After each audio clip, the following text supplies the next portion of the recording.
Un vendredi 27 avril très chargé pour le Premier ministre Bruno Tshibala. Le chef du gouvernement était au quartier général de la Commission électorale nationale où il s'est imprégné du fonctionnement de la machine à voter, avant de se rendre à l'Aix-Onatra où les agents broient du noir. Au siège de la CENI, Bruno Tshibala a rassuré le président de la CENI Corneille Nangaa et les membres de son équipe, de la détermination du gouvernement, de son engagement à mobiliser tous les moyens pour permettre à la centrale électorale d'accélérer le processus électoral. Après échange avec le leadership de la CENI, suivi de la visite de tous les services, il ne s'est pas empêché de saluer les progrès réalisés par la centrale électorale. J'ai tenu à venir rendre visite à la Commission électorale nationale indépendante pour me rendre compte des progrès réalisés par la CENI dans la conduite du processus électoral. Je devais également féliciter la direction de la CENI pour les efforts fournis et ceux qui restent à faire pour nous permettre à atteindre le point d'orgue de ce processus. Avec les explications qui viennent de m'être fournies par le président de la CENI, je rentre comblé et content de voir que le processus se déroule normalement, a affirmé Bruno Tshibala laissant transparaître une totale satisfaction de l'évolution des choses. À cette même occasion, il a indiqué qu'il se retrouvera dans les tout prochains jours avec la direction de la CENI au cours d'une réunion spéciale pour évoquer tous les problèmes liés au processus électoral et envisager des solutions appropriées.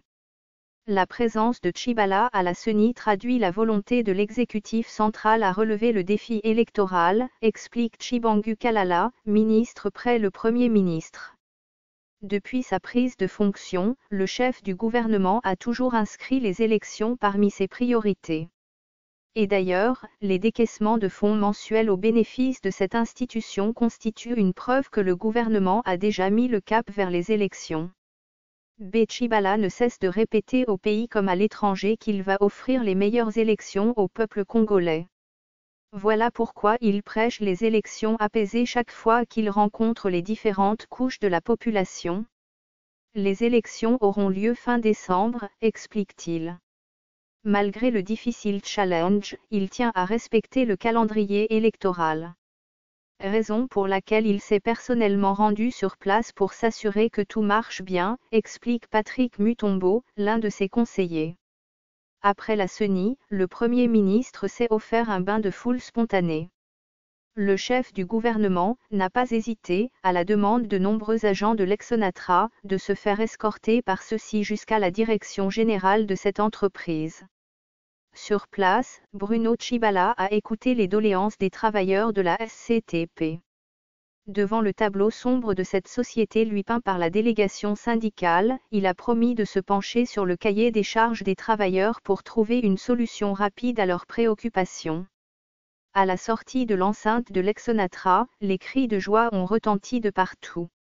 Une foule immense l'a accompagné jusqu'à son véhicule, le félicitant d'être le vrai Premier ministre du peuple. Tshibala a démontré sa disposition à trouver la solution au problème d'impayement qui empoisonne le climat de travail au sein de l'Aix-Onatra. Ce fichier audio a été créé par Panopre Basic, vous pouvez le télécharger sur www.panopreter.com.